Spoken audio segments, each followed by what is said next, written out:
എന്തുകൊണ്ട് അങ്ങനെ വന്നു? അവിടെയാണ് നമ്മൾ ആലോചിക്കേണ്ടത്.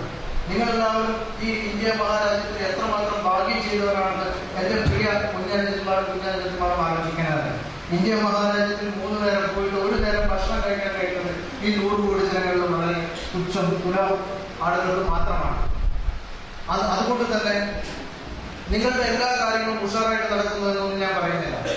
നിങ്ങൾ എൻ്റെ ചെറുപ്രായത്തിൽ, നിങ്ങളുടെ പ്രായത്തിൽ, ഞാൻ 9ാം ക്ലാസ്സിൽ പഠിക്കുമ്പോൾ ഞാൻ വിചാരിച്ച ഡ്രസ്സോ, ഞാൻ വിചാരിച്ച സൈക്കിളോ, അല്ലെങ്കിൽ ഞാൻ വിചാരിച്ച പഠനോപകരണങ്ങളോ എൻ്റെ അച്ഛനമ്മമാരോട് പറഞ്ഞപ്പോൾ എല്ലാം അവരുടെ സാഹചര്യം വെച്ചിട്ട് മുഴുവനാക്കി വാങ്ങിത്തരാനും ചെയ്തു തരാൻ അവർക്ക് സാധിച്ചിട്ടില്ല. പക്ഷേ നോട്ട് മച്ച് ബാഡ്, വലിയ മോശമില്ലാതെ നമുക്ക് ചെയ്യാൻ പറ്റും. നിങ്ങളെക്കാൾ സുന്ദരികളായ ഒരുപാട് കുട്ടികളെ ഞാൻ കണ്ടിട്ടുണ്ട്.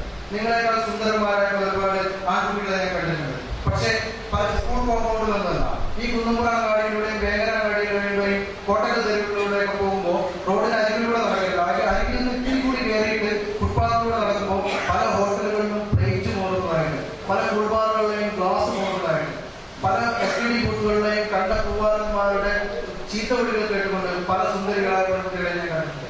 പക്ഷെ അവർക്കൊന്നും ഈക്കിയും വൈക്കിയും തലച്ചോറും വേണ്ടില്ല.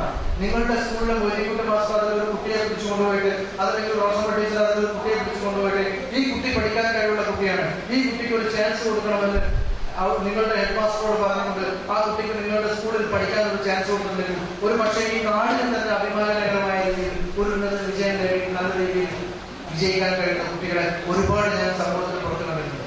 കാരണം ഈ മേൽക്കൂടിൽ തന്നെ നമ്മളെല്ലാവരും സുരക്ഷിതരല്ല. നമ്മൾ വിചാരിക്കും ഈ രോഗം എന്ന് പറയുന്നത് എന്താണ് ക്യാൻസർ, വാട്ട് ഈസ് ക്യാൻസർ? ക്യാൻസറിനെ കുറിച്ച് ഏതെങ്കിലും ക്ലാസ് കേട്ടിട്ടുണ്ടോ? ഇൻമെച്യൂർ മൾട്ടിപ്ലിക്കേഷൻ ഓഫ് സെൽസ്, കോശങ്ങളുടെ അനിയന്ത്രിതമായ വളർച്ച, അല്ലെ? ഈ ഇൻമെച്യൂർ നമ്മുടെ ശരീരത്തിലെ കോശങ്ങൾ മെച്യൂറായിട്ടാണോ ഇൻമെച്യൂറായിട്ടാണോ മൾട്ടിപ്ലൈ എന്ന് നമുക്കറിയില്ല. ഇതൊക്കെ സംസാരിച്ചുകൊണ്ടിരിക്കുമ്പോൾ എന്റെ ശരീരത്തിലെ ഒരു കോശം മെച്യൂറായിട്ടാണോ ഇൻമെച്യൂറായിട്ടാണോ മൾട്ടിപ്ലൈ എനിക്കറിയില്ല. അത് കഴിഞ്ഞ് ഇത് കണ്ടുപിടിച്ച് എനിക്ക് വിഷമങ്ങൾ വന്ന് സ്കാൻ ചെയ്ത് റിസൾട്ട് വരുമ്പോഴേക്കും ചികിത്സയുടെ ഘട്ടം പിന്നിട്ടിട്ടുണ്ടാവും. ഇതാണ് അവസ്ഥ. അപ്പൊ അതുകൊണ്ട് അല്ലെങ്കിൽ ഒരു പ്രകൃതി ദുരന്തം വരുന്നു, അത് വേഗം എത്തിക്കാന സ്കൂളിലെ സ്റ്റുഡൻസ് പോലീസ് സ്കോപ്സ് ആണ്. അവരെ മാറ്റിയിട്ട് കാറ്റടിക്കാം, അവരെ മാറ്റി നിർത്തിയിട്ട് ഭൂമി കൊടുക്കാമെന്ന് എപ്പോഴെങ്കിലും തീരുമാനം ഉണ്ടാവുമോ? അങ്ങനെ ഒരു തീരുമാനം ഉണ്ടാവില്ല. അങ്ങനെ ഒരു സംഭവിച്ചു കഴിഞ്ഞാൽ ഇന്ന് നമ്മൾ കിടന്നിരുന്ന കിടക്കയിൽ നിന്നും നമ്മൾ ചിലപ്പോൾ ഇതേ വേഗ സ്കൂളിലോ അല്ലെങ്കിൽ നാളെ ഈ പാലിയേറ്റീവ് കെയറിന്റെ നമ്മളിരിക്കുന്ന ഹാളിൽ നമുക്ക് വേണ്ടി കെട്ടിയുണ്ടാക്കിയിട്ടുള്ള ഒരു അഭയാർത്ഥി ക്യാമ്പിലോ നമ്മുടെ ജീവിതം കുറച്ചു ദിവസം തള്ളി നീക്കേണ്ടി വരില്ല നമുക്ക് പറയാൻ സാധിക്കും. ഇന്ന് 4 മണിയായെങ്കിൽ മാത്രമേ നമുക്ക് ഇന്ന് 4 മണിയായെങ്കിൽ പറയാൻ സാധിക്കുള്ളൂ, അല്ലെ? അതുകൊണ്ട് ഇത്തരത്തിലുള്ള ഒരു യാഥാർത്ഥ്യ ബോധം കുട്ടികൾ പാലിയേറ്റീവ് കെയർ വളണ്ടിയർമാരുടെ കൂടെ കൂടിയിട്ട് അവർ ഹോം കെയർ പോകുന്നു, വിദ്യാർത്ഥികൾ എന്ത് ചെയ്യുന്നു, പിന്നെ രോഗികളെ കാണുന്നു. അപ്പൊ സമൂഹത്തിൽ ഇങ്ങനെയുള്ള അവസ്ഥയുണ്ട് നമുക്ക് മനസ്സിലാവുന്നു. സ്വാഭാവികമായിട്ടും എൻ്റെ അച്ഛന്മാർക്ക് ഈ ഒരു അവസ്ഥ വന്നു കഴിഞ്ഞാൽ എന്റെ സ്ഥിതി എന്താണെന്ന് അവർ ആലോചിക്കുന്നു, അവർ നന്നായിട്ട് പഠിക്കുന്നു, പ്രായോഗിക ജീവിതത്തെ കുറിച്ച് അവർക്കൊരു ബോധം ഉണ്ടാകുന്നു. ഇതൊക്കെയാണ് പാലിയേറ്റീവ് കെയർ വളണ്ടിയർമാരിൽ കൂടെ വിദ്യാർത്ഥികളെ ഉൾപ്പെടുത്തണമെന്ന് നമ്മൾ ഉദ്ദേശിക്കുന്നത്. നിങ്ങളൊക്കെ ആലോചിച്ചു, ഞാൻ നേരത്തെ പറഞ്ഞ പോലെ ടെക്സ്റ്റൈൽസിൽ ഒരു എന്തായാലും സെക്കൻഡറി സ്കൂളില് ടാറ്റന്റെയും ഗവൺമെന്റിന്റെയും അമ്പാടിയുടെ മക്കൾ പഠിക്കുന്നതിനാണ് എനിക്ക് നന്നായിട്ട് അറിയാം. കാരണം ഇന്ത്യയുടെ ആകെ 10% താഴെ മുതലാളിമാരാണ്, അല്ലെ? അവരാരും മക്കൾ അവിടെ പഠിക്കുന്നില്ല എന്ന് എനിക്കറിയാം. നമ്മുടെ ഒരു ജീവിത സാഹചര്യം, നമ്മുടെ ഒരുപോലെ ജീവിത സാഹചര്യമുള്ള ആളുകളാണ്. ടെക്സ്റ്റൈൽസ് 2000-3000 വരെയുള്ള ഒരു ഡ്രസ്സാണ് നമ്മൾ നോക്കി വെച്ചിട്ടുണ്ടെങ്കിൽ അതവിടെ നോക്കി വെച്ചുകൊണ്ട് 500, 600, 800 രൂപ വരെയുള്ള ഒരു ചുരിദാർ കിട്ടും, അല്ലെ? അല്ലെങ്കിൽ ഒരു പാന്റ് പീസോ ഷർട്ട് പീസോ എടുത്തിട്ട് അതിനൊരു 100-200 രൂപ സ്റ്റിച്ചിങ് ചാർജ് കൊടുത്തിട്ട് വലിയ മോശമില്ലാത്ത സ്കൂളിൽ വരാൻ ഒക്കെ, അല്ലെ? നമ്മളൊക്കെ നല്ല രീതിയിൽ മറ്റുള്ളവരുടെ ഇടയിൽ പ്രസന്റ് ചെയ്യാൻ ആഗ്രഹിക്കുന്ന ആൾക്കാരല്ലേ? നിങ്ങളൊക്കെ നല്ല രീതിയിൽ നല്ല ഉഷാറായിട്ട് സുന്ദരന്മാരായിട്ട് ഇവിടെ ഈ പരിപാടിക്ക് വന്ന് പ്രസന്റ് ചെയ്യുന്നുണ്ട്. പക്ഷെ ഇതിനകത്ത് നെയ്ക്കടായിട്ടുള്ളത് നിങ്ങളുണ്ട്, അല്ലെ? അപ്പൊ ഞാനിവിടെ നിങ്ങളോട് ഒരു ക്ലാസ് എടുക്കുന്നുണ്ട്, നിങ്ങൾക്ക് എന്നെ കുറിച്ചൊരു ധാരണയാണ്. പക്ഷെ ആ ധാരണക്ക് അപ്പുറത്തേക്ക് ഉള്ളിനുള്ളിലൊരു ഞാനുണ്ട്, അല്ലെ? യഥാർത്ഥമായിട്ടുള്ളൊരു ഞാൻ. ആ ഞാൻ എന്താണെന്ന് എനിക്ക് മാത്രമേ അറിയുള്ളൂ, അല്ലെ? എന്റെ സ്ഥിതി എന്താണ് എന്ന് നമുക്ക് മാത്രമേ അറിയുള്ളൂ. അപ്പൊ ആ ഒരു സ്ഥിതിയെ കുറിച്ച് നിങ്ങളൊന്ന് ആലോചിച്ചു. നിങ്ങളുടെ അച്ഛന്റെ അല്ലെങ്കിൽ ഉപ്പയുടെ നിങ്ങൾക്ക് ഒരു സോഴ്സ് ഉണ്ട്. ഞാൻ നേരത്തെ പറഞ്ഞ പോലെ എല്ലാ കാര്യങ്ങളും വിചാരിച്ചമായിട്ട് നടത്തുന്നുണ്ടെങ്കിലും നിങ്ങൾക്കൊരു സോഴ്സ്. ആ സോഴ്സ് എന്ന് പറയുന്നത് ആ സോഴ്സിന്റെ ഒരു പക്ഷെ ഉപ്പ എന്നായിരിക്കും, അതല്ലെങ്കിൽ ഉമ്മ എന്നായിരിക്കും, അതല്ലെങ്കിൽ മറ്റെന്തെങ്കിലും ഒരു പേരായിരിക്കും, അമ്മാവൻ എന്നായിരിക്കും, എളാപ്പ എന്നായിരിക്കും. ആ സോഴ്സ് എപ്പോഴെങ്കിലും നിലച്ചു പോകുന്നതിനെ കുറിച്ച് നിങ്ങൾ എപ്പോഴും ചിന്തിച്ചിട്ടുണ്ട്? നാളെ ഉറക്കം നിങ്ങളുടെ പിതാവ് നിങ്ങളുടെ വീട്ടിലെ കാര്യങ്ങൾ മറ്റൊക്കെ നോക്കുന്ന നിങ്ങളുടെ പിതാവ് നാളെ എണീറ്റില്ല, ഉറങ്ങി എണീറ്റില്ല, നമ്മുടെ സ്ഥിതി എന്താണ്? ഇതേക്കുറിച്ച് നിങ്ങൾ പഠിക്കാൻ ആവശ്യം. നിങ്ങളുടെ കാര്യങ്ങളാണ്. ചില കുട്ടികൾ ഞാൻ എൻ്റെ ക്ലാസ്സിൽ പോകുമ്പോൾ എന്നോട് പറയാറുണ്ട്, അതൊന്നും പ്രശ്നമില്ല സാറേ, എൻ്റെ കാര്യം ഞാൻ നോക്കുന്നത്. അപ്പൊ അവരോട് കൂടുതൽ കാര്യങ്ങൾ ചോദിച്ചാൽ രാവിലെ പത്രം ഇടാൻ പോകുന്നുണ്ടാവും. എന്നിട്ട് ഇവരുടെ 10 എണ്ണൂറ് രൂപ ഒരു മാസം സംഘടിപ്പിക്കുന്നതാണ്. അല്ലെങ്കിൽ ഇവരെ ഒഴിവ് ദിവസങ്ങളിൽ ജോലിക്ക് പോകാൻ അങ്ങനെ പൈസ കിട്ടും. പക്ഷേ രാവിലെ 9 മണി മുതൽ 4 മണി വരെ അല്ലെങ്കിൽ 10 മണി മുതൽ 5 മണി വരെ അവർ സ്കൂളിൽ ചെലവാക്കാൻ സമയം കിട്ടുന്നത് എന്തുകൊണ്ടാണെന്ന് ചോദിച്ചാൽ ആത്യന്തികമായിട്ട് അവരുടെ വീട്ടിലേക്ക് രസം വാങ്ങുന്നത് അവരെല്ലാം നോക്കാം. കഞ്ഞിവെള്ളം ആ വീട്ടിൽ കിട്ടുന്നുണ്ട് അല്ലെ? അതുപോലും കിട്ടാത്ത സാഹചര്യത്തിലേക്ക് നമ്മൾ പിന്നുള്ള നമ്മളെ നോക്കുന്ന ആ സോഴ്സ് നനച്ചു പോയാൽ നിങ്ങളുടെ അമ്മയുടെ കിഡ്നി വർക്ക് ചെയ്യുന്നത് നിങ്ങളുടെ നിയന്ത്രണത്തിലാണ് ആണോ? നിങ്ങളുടെ അച്ഛന്റെ ഹൃദയം വർക്ക് ചെയ്യുന്നത് നിങ്ങളുടെ നിയന്ത്രണത്തിലാണോ? ഇതെപ്പോഴെങ്കിലും നനച്ചു പോകില്ല എന്ന് നമുക്ക് പറയാൻ പറ്റുമോ? ഇല്ല. ഈ ഒരു ബോധം വിദ്യാർത്ഥികൾക്ക് ഉണ്ടാക്കാനുള്ളത് മാത്രമാണ് നമ്മൾ പാലിറ്റിക്കൽ കൊണ്ട് ഉദ്ദേശിക്കുന്നത്. വിദ്യാർത്ഥികൾക്കുള്ള പാലിറ്റിക്കൽ കൊണ്ട് നമ്മൾ ഉദ്ദേശിക്കുന്നത്. അതുകൊണ്ട് പാഠപുസ്തകങ്ങൾക്ക് അപ്പുറത്ത് നിന്നുകൊണ്ട് പ്രായോഗിക ജീവിതത്തിലെ പച്ചയായ വസ്തു ഉൾക്കൊള്ളാനുള്ള ഒരു സംവിധാനം പാലിയേറ്റീവ് സംവിധാനം എന്നതുകൊണ്ട് നമ്മൾ ഉദ്ദേശിക്കുന്നു. ഇനി ഞാൻ നമ്മുടെ വിദ്യാഭ്യാസ സമ്പ്രദായത്തെ കുറിച്ച് 1-2 കാര്യങ്ങൾ ബഹുമാനപ്പെട്ട അധ്യാപകരെ എന്നോട് ക്ഷമിക്കണം. എന്നിരുന്നാലും നമ്മൾ എന്തുകൊണ്ട് ഈ പാലിയേറ്റീവ് കെയർ വിദ്യാർത്ഥികൾക്ക് ഇംപ്ലിമെന്റ് ചെയ്യുന്ന സമയത്ത് നമുക്കുണ്ടായിരുന്ന ആലോചനയെ കുറിച്ചുള്ള നമുക്കറിയാം. എന്തുകൊണ്ടാണെന്ന് ചോദിച്ചാൽ നമ്മുടെ വിദ്യാഭ്യാസ സമ്പ്രദായത്തെ കുറിച്ച് നമുക്ക് എല്ലാവരും അറിയാം. വളരെ വേദനയോട് കൂടി പറയാം. ഞാൻ ഇതുമായി ബന്ധപ്പെട്ട് പ്രവർത്തിക്കുന്നതാണ്. വിദ്യാഭ്യാസ മേഖലയിൽ കാലിക്കറ്റ് യൂണിവേഴ്സിറ്റിയുമായി ബന്ധപ്പെട്ട് പ്രവർത്തിക്കുന്ന ഒരു വ്യക്തിയാണ്. പക്ഷെ എന്നിരുന്നാലും ഇത് നിങ്ങൾക്ക് ആരെങ്കിലും ഈ വിഷയത്തിൽ ഇവിടെ അധ്യാപകരുണ്ട് എന്ന് എനിക്കറിയാം. വിരോധാഭിപ്രായം ഉണ്ടെങ്കിൽ തീർച്ചയായിട്ടും ഇത് എന്റെ മാത്രം അഭിപ്രായമായി ക്ഷമിക്കണമെന്നാണ് പറയുന്നത്. ഞാൻ മനസ്സിലാക്കിയെടുത്തോളം ആധുനിക കലാലയങ്ങൾ നിങ്ങളുടെ പാലക്കാട് പൂക്കോട് മണ്ണുവാടി ലത്തിങ്ങാന ഹൈസ്കൂൾ ഉൾപ്പെടെ നമ്മുടെ ആധുനിക വിദ്യാഭ്യാസ കലാലയങ്ങൾക്ക് സമൂഹത്തിൽ എന്ന് പറഞ്ഞുകൊണ്ട് 2 തരം പൗരന്മാരെ മാത്രമേ കൊടുക്കാൻ സാധിക്കുന്നുള്ളൂ. അതിലൊരു വിഭാഗം എന്ന് പറയുന്നത് കേവലം അക്കാദമിക പഠന ഘട്ടങ്ങളിൽ മാത്രം ഒതുങ്ങി കഴിയുകയും യൂണിവേഴ്സിറ്റി അല്ലെങ്കിൽ ഡയറക്ടറേറ്റ് നടത്തുന്ന പരീക്ഷകൾ മാത്രം ധ്യാനിച്ചു കഴിയുകയും ചെയ്യുന്ന ഒരു സമൂഹം. ഞാനൊക്കെ പഠിച്ചിരുന്ന ആൾ തത്വം സമൂഹത്തെ ഭുജി സമൂഹം അല്ലെങ്കിൽ പഠിപ്പിച്ച സമൂഹം എന്നൊക്കെയാണ് പറഞ്ഞത്. നിങ്ങളുടെ സ്കൂളിൽ അത്ര കുട്ടികൾ എന്താ പറയാറുള്ളത്? അധ്യാപകർക്കും PTA ഒക്കെ ഏറ്റവും പ്രിയപ്പെട്ട സമൂഹം എന്താ പറയാ? അത്ര സമൂഹത്തെ കുറിച്ച് നിങ്ങളൊരു ഉഷാറിലാകുന്നത് ഒന്ന് കൈയടിച്ച് ശരിയായിട്ടില്ല. ഒന്നും ടീച്ചറെ ഇവർക്ക് ഈ സ്റ്റുഡൻസ് പോലീസ് കോപ്സിന്റെ ട്രെയിനിങ് പ്രോഗ്രാമിലൂടെ നാഷണൽ സർവീസ് സ്കീമിനൊക്കെ പ്രത്യേകിച്ച് ഒരു പ്ലാറ്റ്ഫോം ഉണ്ട്. അതേപോലെ എന്തെങ്കിലും ഫ്ലാഗ്സോ അല്ലെങ്കിൽ പ്രത്യേകിച്ച് എന്തെങ്കിലും ഒരു പ്രോട്ടോകോളായിട്ട് എന്തെങ്കിലും പഠിപ്പിച്ചിട്ടുണ്ടോ? അങ്ങനെ എന്തെങ്കിലും ഉണ്ടോ? അതെന്താണ്? അങ്ങനെയൊന്നുമില്ല. സീനിയർ ഓഫീസേഴ്സിനെ കാണുമ്പോൾ സെലക്ട് ചെയ്യണമെന്ന് മാത്രം പഠിച്ചിട്ടുണ്ടാവും. ഓക്കെ. ഇനി നിങ്ങളൊന്ന് പിന്നെ ഒന്ന് സൗണ്ട് ഉണ്ടാക്കി ഒന്ന് പിന്നെ അപ്പീൽ ചെയ്ത് നമ്മൾ ഇതിലൊക്കെ ചെയ്യുന്നത് എന്ന് പറയും. അതേപോലെ പറയാൻ പറ്റും. അല്ലെങ്കിൽ ഒന്ന് ഉറക്കെ കൈയടിച്ച്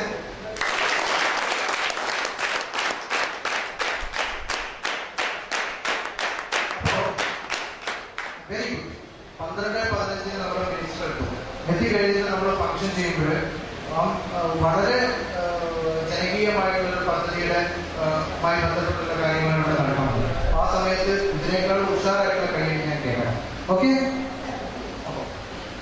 അപ്പോ ഞാൻ പറഞ്ഞു വരുന്നത് ആധുനിക വിദ്യാഭ്യാസ സമൂഹത്തിൽ 2 തരത്തിലുള്ള നമ്മുടെ കലാലയങ്ങൾക്ക് 2 തരത്തിലുള്ള പൗരന്മാരെ മാത്രമേ കൊടുക്കാൻ സാധിക്കുന്നുള്ളൂ.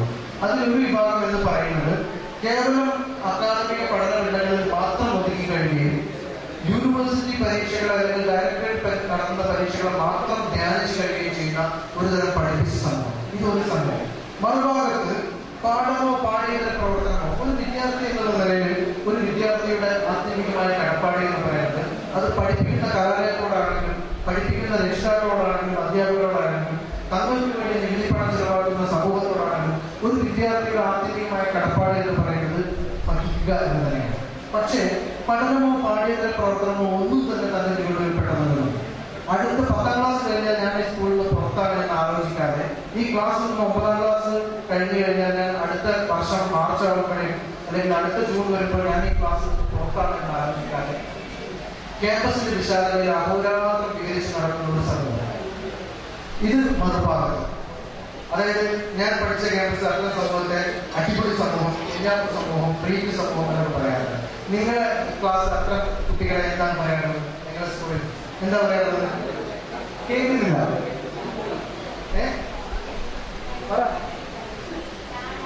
ജാട സമൂഹം എന്തോ ആവട്ടെ, അങ്ങനെയാണ് പറയുന്നത്.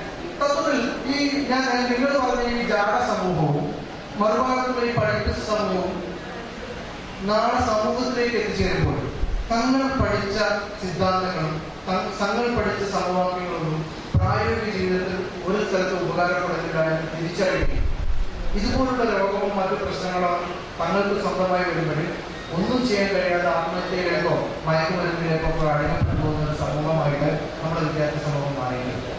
അതിന് കാരണം എന്ന് പറയുന്നത് ഒരു ഭാഗത്ത് ഞാൻ നേരത്തെ പറഞ്ഞ സംസ്കാരം, മറുഭാഗത്ത് നമ്മുടെ ജീവിത രീതി, മറുഭാഗത്ത് നമ്മുടെ ഈ സിലബസ് അധിഷ്ഠിത വിദ്യാഭ്യാസത്തിലാണ്. ഇതിൽ നിന്ന് മാറിയിട്ട് പാഠപുസ്തകങ്ങൾക്കപ്പുറം പാഠപുസ്തകങ്ങൾക്കപ്പുറം നമുക്ക് കിട്ടാതെ പോയ അല്ലെങ്കിൽ പാഠപുസ്തകത്തിനകത്ത് നിന്ന് നമുക്ക് കിട്ടാതെ പോയുള്ള പ്രായോഗിക ജീവിതത്തിനെ കുറിച്ചുള്ള പച്ചയായ വശങ്ങൾ ഉൾക്കൊള്ളാനുള്ള ഒരു പഠനമാണ് ഇത്തരത്തിലുള്ള സംവിധാനങ്ങളുമായി സഹകരിക്കുന്നതിലൂടെ നമ്മൾ കാണുന്നത്. ഞാൻ വിദ്യാർത്ഥികളോട് എപ്പോഴും പറയാറുള്ളത് പാലിയേറ്റീവ് കെയർ വിദ്യാർത്ഥികൾ ഉപയോഗപ്പെടുത്തണം എന്നല്ല പറയാറ്, വിദ്യാർത്ഥികൾ പാലിയേറ്റീവ് കെയർ ഉപയോഗപ്പെടുത്തണമെന്നാണ്. അതിൽ നിന്ന് നമുക്ക് ഒരുപാട് പഠിക്കാനുണ്ട്. മനസ്സിലായില്ലേ? നമ്മളൊരു വീട്ടിൽ പോകുന്നു, പാലിയേറ്റീവ് കെയർ ഹോം കെയർ സംവിധാനത്തെ കുറിച്ചൊക്കെ നിങ്ങൾ കൂടുതൽ പഠിക്കുമ്പോൾ പാലിയേറ്റീവ് കെയർ ട്രെയിനിങ്ങിൽ വരുമ്പോഴൊക്കെ ഹോം കെയറിനെ കുറിച്ചൊക്കെ നിങ്ങൾ മനസ്സിലാക്കും. ഒരാളുടെ ചുറ്റുപാടിൽ പോയിട്ട് അവരുടെ ചുറ്റുപാട് നമുക്ക് മനസ്സിലാക്കുന്നു. സ്വാഭാവികമായിട്ട് നമ്മുടെ ചുറ്റുപാടും ആ രോഗിയുടെ ചുറ്റുപാടും നമ്മൾ കമ്പയർ ചെയ്യും അല്ലേ? ഇപ്പൊ നാഷണൽ സർവീസ് സ്കീം നിലവിലുണ്ട്. 1960-കളിലാണ് കലാലയങ്ങളിൽ നാഷണൽ സർവീസ് സ്കീം നിലവിലുണ്ട്. മഹാത്മജിയുടെ ഏറ്റവും വലിയ സ്വപ്നമായിരുന്നു വിദ്യാർത്ഥികളുടെ സാമൂഹിക സേവനം നടത്തുക.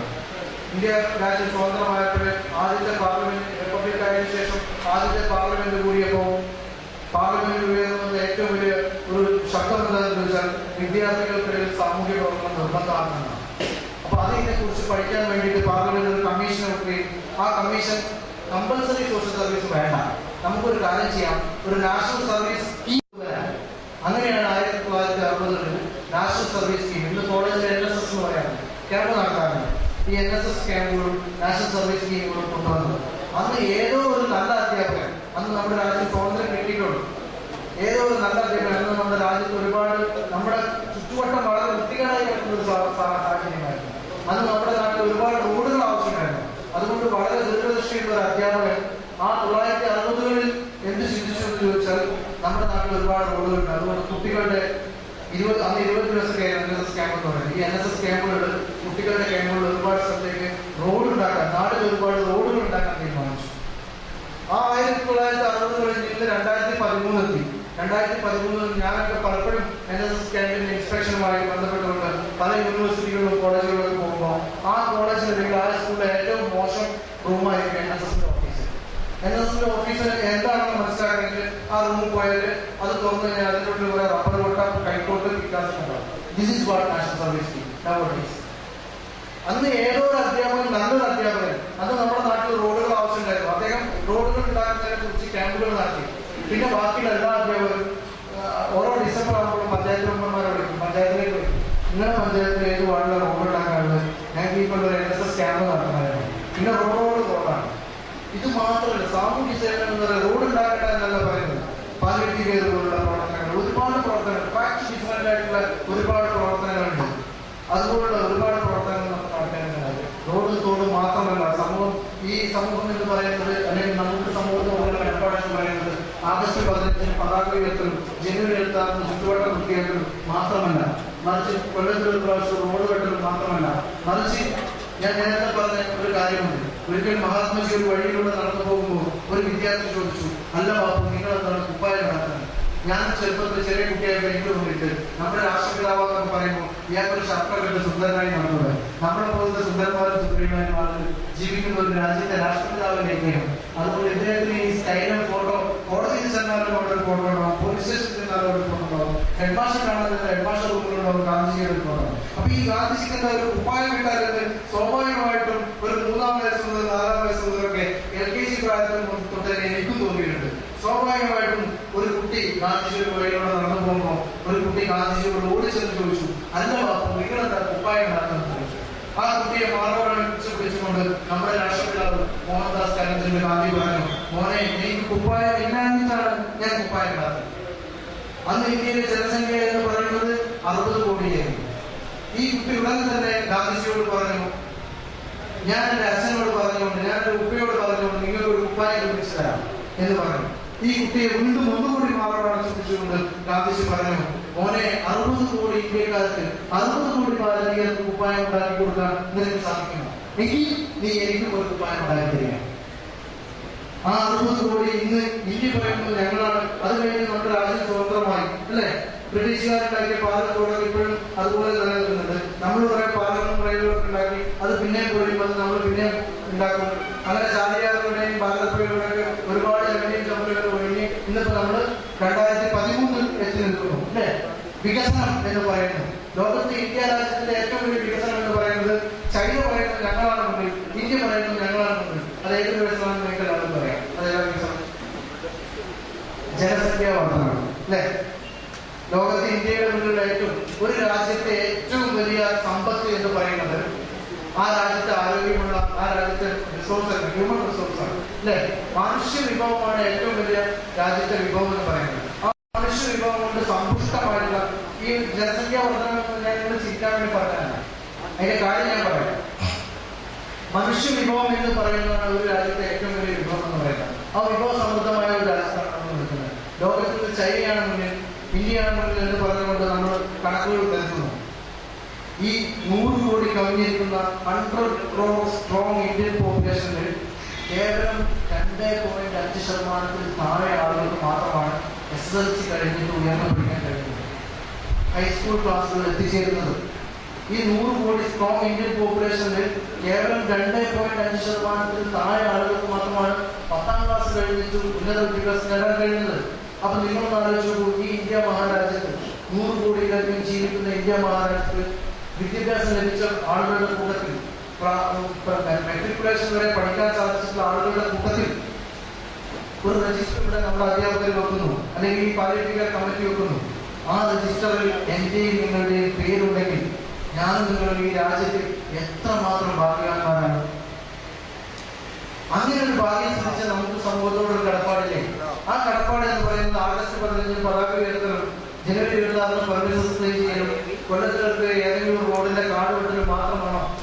ഇതാണോ നമ്മുടെ കടപ്പാട് എന്ന് പറയുന്നത്? അതിനപ്പുറത്തേക്ക് നമ്മൾ സമൂഹത്തോട് കടപ്പാടില്ലേ? ഈ 100 കോടി ജനങ്ങളിൽ 3 നേരം മര്യാദയ്ക്ക് ഭക്ഷണം പോലും കിട്ടാത്ത ഒരു രാജ്യത്ത് നമ്മൾ ജീവിക്കുമ്പോഴേ 100 കോടി ജനങ്ങളിൽ കേവലം 2.5% താഴെയുള്ള ആളുകൾക്ക് മാത്രം കിട്ടുന്ന ഒരു സംവിധാനം വെച്ച് നോക്കുമ്പോഴേ നിങ്ങളൊന്ന് ആലോചിച്ചു. ഇതാണ് തീർച്ചയായിട്ടും നമ്മൾ സാമൂഹ്യമായിട്ടുള്ള കടപ്പാട്. ഈ ഒരു ചിന്തയാണ് നമ്മൾ വിദ്യാർത്ഥികൾക്കിടയിലൂടെ പാലിയേറ്റീവ് കെയർ ഇംപ്ലിമെന്റ് ചെയ്യുന്നതിലൂടെ കൊണ്ടുവരുന്നത്. സ്വാഭാവികമായിട്ടും നമ്മൾ കുട്ടികൾക്കിടെ ഫണ്ട് കളക്ഷൻ ഏൽപ്പിക്കാറുണ്ട്. ഈ ഫണ്ട് കളക്ഷൻ ഏൽപ്പിക്കുമ്പോൾ നിങ്ങൾക്ക് എല്ലാവർക്കും പറയാം, പാലിയേറ്റീവ് ക്ലിനിക്കിലെ രോഗികൾക്ക് മറ്റും ഒരുപാട് സംഖ്യ, വലിയൊരു തുക, 300 പാലിയേറ്റീവ് കെയറിനെ സംബന്ധിച്ച് പറയുകയാണെങ്കിൽ ഒരു വലിയ തുക ഓരോ രോഗിക്കും വേണ്ടിയിട്ട് ഒരു മാസം നീക്കി വെക്കേണ്ടി വരുന്നതാണ്. അപ്പോൾ പലരും ആലോചിച്ചു, ഞാൻ കൊടുക്കുന്ന 50 പൈസ കൊണ്ട് എന്താവാനായിട്ട് പലപ്പോഴും ചിന്തിക്കാറുണ്ട്. പക്ഷെ ഇതിൽ ഞങ്ങൾക്കൊരു മെസ്സേജ് ഉണ്ട്. നിങ്ങളുടെ എന്തായാലും ഹൈദരാബി മാസം വരും, എന്നിട്ട് നിങ്ങളോട് നിർബന്ധമായിട്ട് കളക്ഷൻ നടത്തും. ആ കളക്ഷൻ കൊണ്ട് നമ്മൾ ഉദ്ദേശിക്കുന്നത് എന്താണെന്ന് ചോദിച്ചാൽ, നിങ്ങളുടെ ഈ 50 പൈസ കൊണ്ടോ 10 രൂപ കൊണ്ടോ ഇവിടുത്തെ മൊത്തം പാലിയേറ്റീവ് പ്രശ്നം പരിഹരിക്കപ്പെട്ടിട്ടില്ല. സാമൂഹ്യ പിന്തുണ തന്നെയാണ് നമ്മൾ ഉദ്ദേശിക്കുന്നത്. ആ പാലിയേറ്റീവ് കെയർ, ഹോം കെയർ വണ്ടി നിങ്ങളുടെ വീട്ടിൽ മുന്നിലൂടെ പോകുമ്പോൾ നിങ്ങൾക്കൊരു ആത്മാഭിമാനം, ഒരു സ്വബോധവും ഒരു അധികാരബോധം നിങ്ങളുടെ ഉള്ളിൽ ഉണ്ടാവണം. എന്താണെന്ന് ചോദിച്ചാൽ, ആ വണ്ടി പോകുന്നത് എന്റെ അഡ്വൈസിൽ കൂടി കൊണ്ടാണ് എന്നുള്ള ഒരു ആത്മാഭിമാനം നമുക്ക് ഉണ്ടാവേണ്ടത്. നിലമ്പൂരിലൊക്കെ പാലിയേറ്റീവ് കെയറിന്റെ പുറത്ത് നമ്മൾ ചെല്ലുമ്പോൾ നാട്ടുകാരികൾ തടയും വണ്ടി, ഹോം കെയർ വണ്ടി പോകും, അവിടെ നിർത്തിയിട്ട് അതിങ്ങനെ അങ്ങോട്ട് പോകണമെന്ന് പറയും. എന്താണെന്ന് വെച്ചാൽ മൂപ്പര് 2 രൂപയിൽ ഉണ്ടാവും, പെട്ടിട്ടുണ്ടാവും, മനസ്സിലായി? ആ ഒരു അധികാര ബോധമുണ്ട്, അത് നമുക്ക് കാണുന്നുണ്ട്. അതായത് 1 രൂപയിൽ ചില്ലറയാണ് പാലിയേറ്റീവ് കെയറിൽ സാധാരണയായിട്ട് ക്യാൻസർ രോഗികൾക്ക് കൊടുക്കുന്ന ഒരു ഹോസ്പിറ്റലായിട്ടുള്ള മെഡിസിൻ എന്ന് പറയുന്നത് മോർഫിനാണ്. ഈ മോർഫിനെ ഏകദേശം 2005 വരെയുള്ള അതിൻ്റെയൊക്കെ വില എന്ന് പറയുന്നത് ഇപ്പൊ ഇത്തിരി കൂടിയിട്ട് നോക്കും. 1 രൂപയും ചില്ലറയും ടാക്സ് ഉൾപ്പെടാൻ ആണ് ഒരു മോർഫിൻ ഗുളിക. പക്ഷെ ഒരു മോർഫിൻ ഗുളിക എത്ര വില? ഇപ്പോ ടാക്സ് ഉൾപ്പെടെ 1 രൂപയും ചില്ലറയാണ്, അല്ലെ? 1 രൂപയും ചില്ലറയാണ്. അതിലൊക്കെ ഒരു മോർഫിൻ ഗുളികക്ക് 2 രൂപ, അല്ലെ? അപ്പോ 1 വീതം 4 നേരമൊക്കെയാണ് 4th അവറിൽ 8th അവർ 12th അവറിലൊക്കെ 2 അവറിലൊക്കെ ആയിട്ട് 1 വീതം 4 നേരം 1 വീതം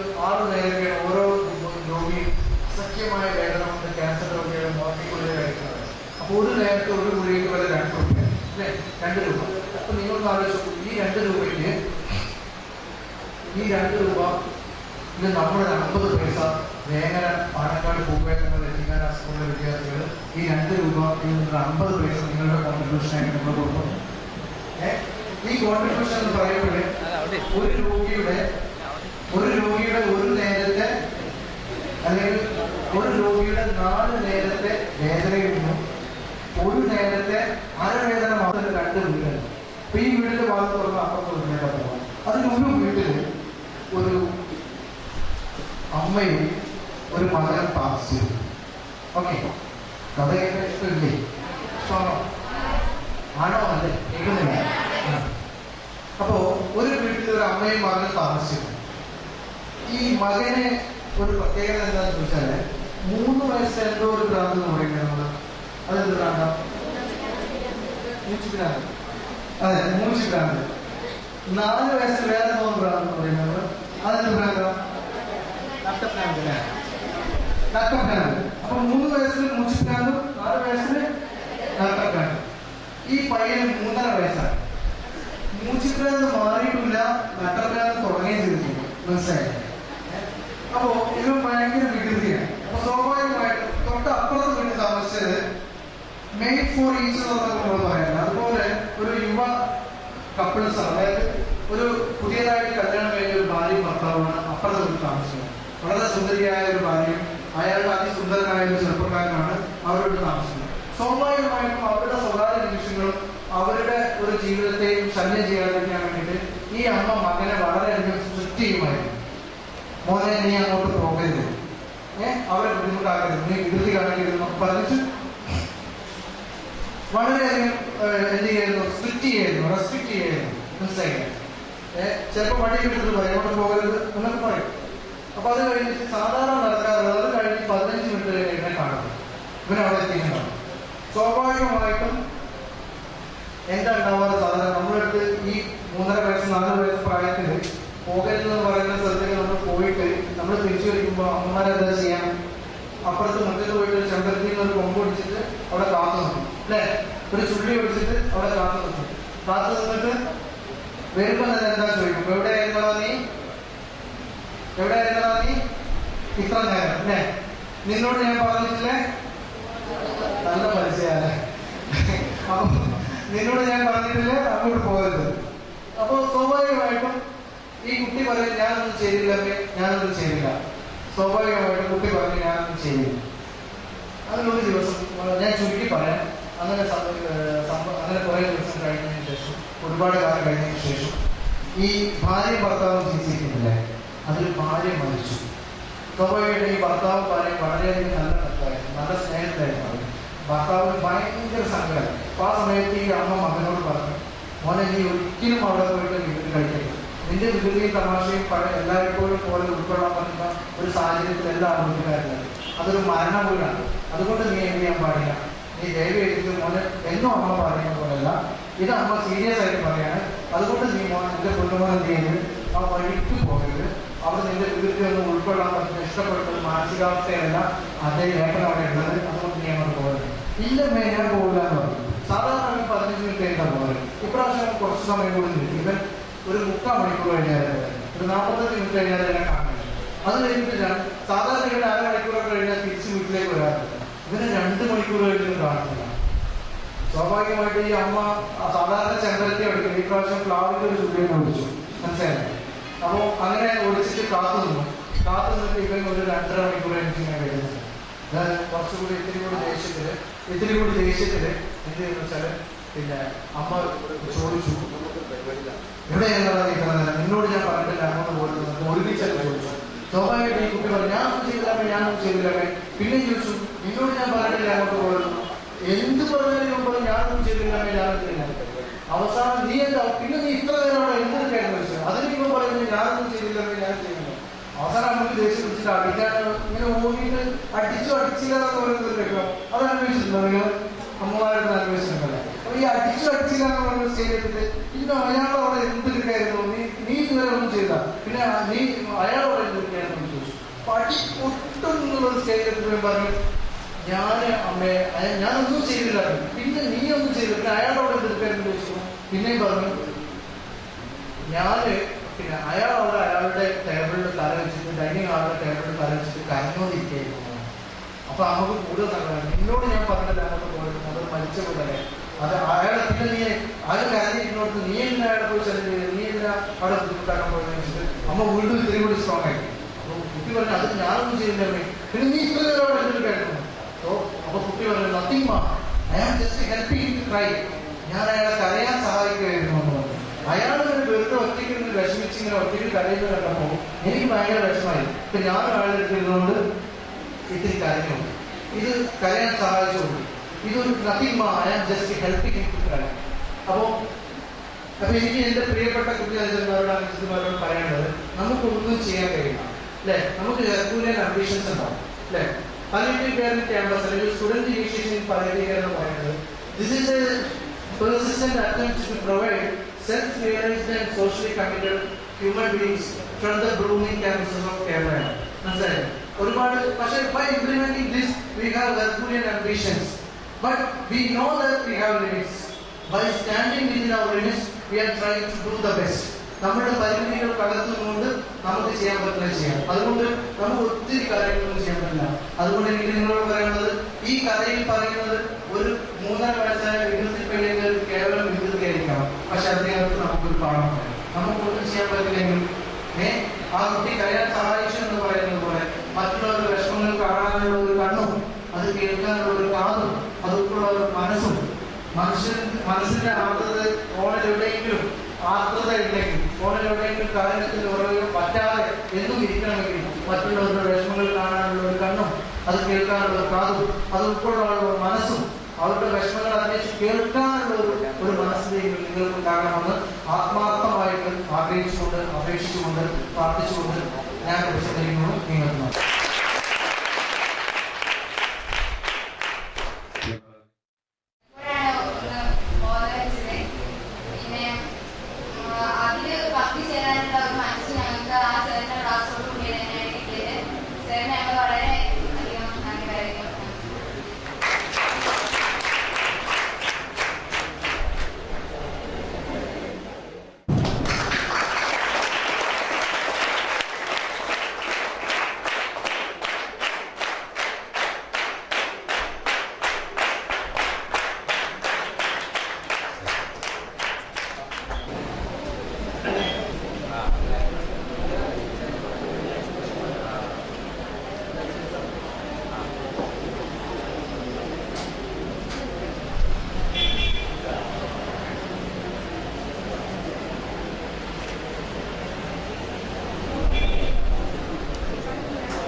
നിങ്ങൾക്ക് ചടങ്ങ് ആരംഭിക്കുകയാണ്.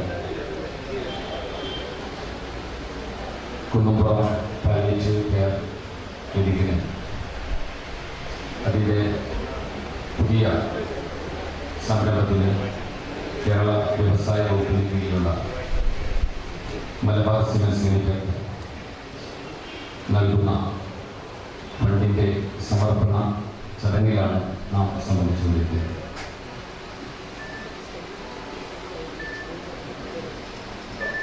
സാമൂഹ്യക്ഷേമ, ജീവകാരുണ്യ, ആതുര സേവന രംഗത്ത് വിസ്മയം സൃഷ്ടിച്ച് പ്രവർത്തിച്ചുകൊണ്ടിരിക്കുന്ന മലപ്പുറം ജില്ലയിലെ